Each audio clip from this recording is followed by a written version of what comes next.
माझं नाव सुप्रिया मणेरीकर। मी आज तुम्हाला केळफुलाची भाजी कशी करतात ती दाखवणार आहे।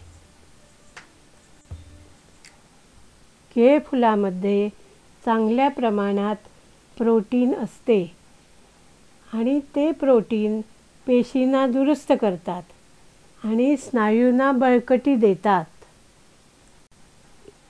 केळफुलामध्ये भरपूर प्रमाणात विटॅमिन सी, विटॅमिन ई आणि विटॅमिन B6 असते।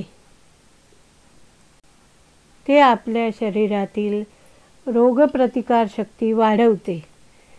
त्वचेसाठी, केसांसाठी, मूड सुधारण्यासाठी आणि मज्जासंस्था मजबूत करण्यासाठी त्याचा उपयोग होतो। तसेच केळफुलाच्या भाजीत पोटॅशियम, कॅल्शियम, मॅग्नेशियम, फायबर आणि आयर्नसुद्धा असते। केळीच्या बोंडातील आतील फुले काढून चांगली फुले निवडून घ्यावीत आणि त्यात जे देठ असतात उभे, दांडा कसा तो आणि त्याच्यातील होडी कशी पांढरी शुभ्र असते ती पण काढून घ्यावी आणि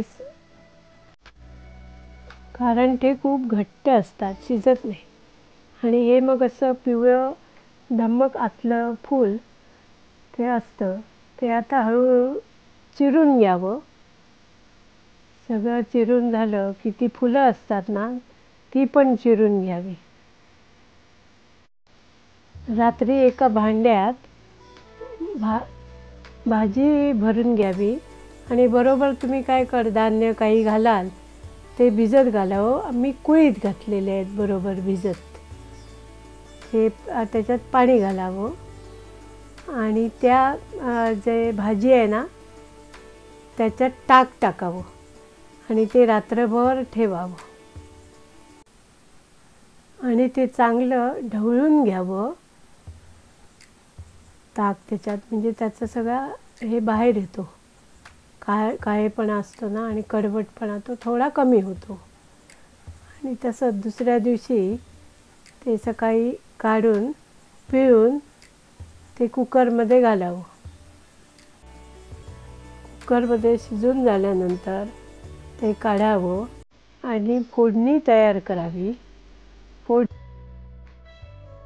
फोडणीत मोहरी, हिंग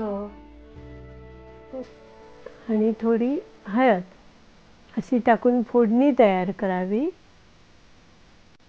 फोडणी तडतडली की त्याच्यात मग भाजी टाकावी।